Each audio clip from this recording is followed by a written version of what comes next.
இன்று சென்னையில் பாட்டாளி மக்கள் கட்சியின் சிறப்பு பொதுக்குழு நடைபெற்றது. இந்த பொதுக்குழுவில் மருத்துவர் ஐயா அவர்கள் தலைமையில் 25 தீர்மானங்கள் நிறைவேற்றப்பட்டது. குறிப்பாக தமிழ்நாட்டில் சாதிவாரி மக்கள் தொகை கணக்கெடுப்பு நடத்த வேண்டும் என, வன்னியர்களுக்கு 10.5 விழுக்காடு இடஒதுக்கீடு கொடுக்க வேண்டும் என,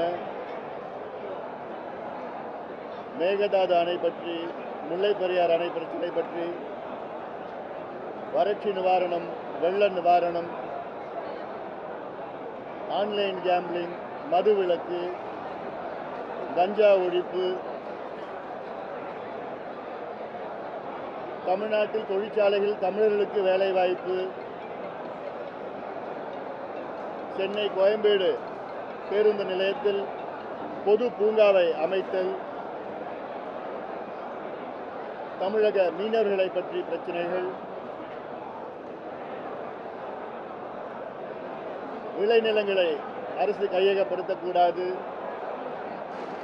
NLC பற்றி, சிப்காட் பற்றி, இது போன்ற கிட்டத்தட்ட 24 தீர்மானங்கள் நிறைவேற்றப்பட்டது. 25வது தீர்மானமாக அரசியல் தீர்மானம் நிறைவேற்றப்பட்டது.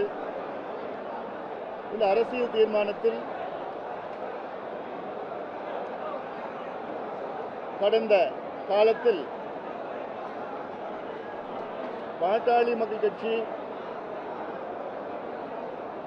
மக்களவை தொகுதியில் வெற்றி பெற்று அதிக அளவில் நாடாளுமன்ற உறுப்பினர்கள் டெல்லிக்கு சென்றால் தமிழ்நாட்டின் பிரச்சனைகளை தீர்க்கின்ற வகையில் பல திட்டங்களை கொண்டு வந்திருக்கின்றார்கள். இந்தியாவுக்கு திட்டங்களை கொண்டு வந்திருக்கின்றார்கள்.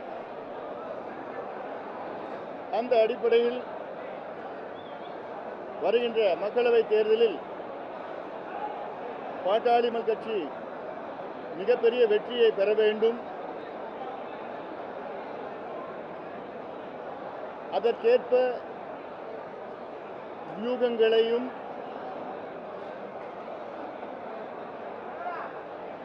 தேர்தல் சம்பந்தமான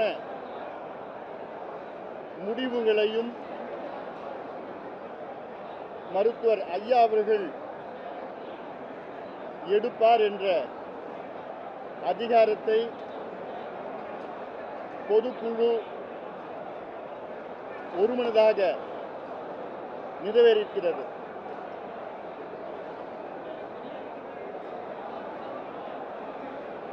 ஆதலால் ஊடக நண்பர்கள் நீங்களும் ஆவலாக இருக்கிறீர்கள்.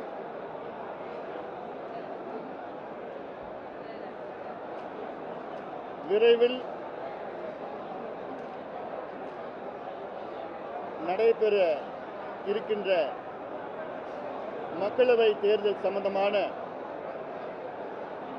பாட்டாளி மக்கள் கட்சி நிலைப்பாட்டை விரைவில் அறிவிப்போம்.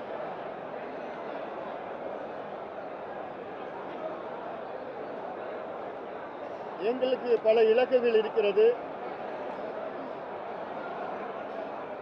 தமிழ்நாட்டை முன்னேற்ற வேண்டும், தமிழ்நாட்டில் சமூக நீதியை நிலைநாட்ட வேண்டும், தமிழ்நாட்டின் பிரச்சனைகளுக்கு, குறிப்பாக நீர் பிரச்சனைகள்,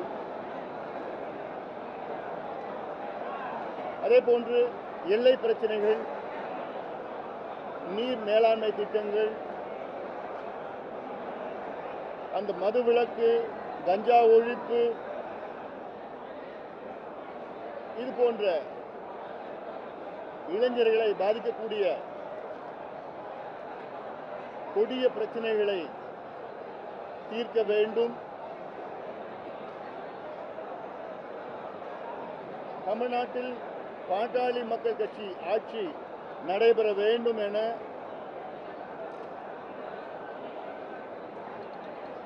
எங்களுக்கு ஒரு இலக்கு இருக்கிறது. பல இலக்குகளில் அது ஒரு இலக்கு. அந்த அடிப்படையில் இப்பொழுது நடைபெற இருக்கின்ற மக்களவை தேர்தலில் அதற்கேற்ப வியூகங்களை நாங்கள் அமைப்போம். அந்த முடிவுகள் விரைவில் நாங்கள் அறிவிப்போம்.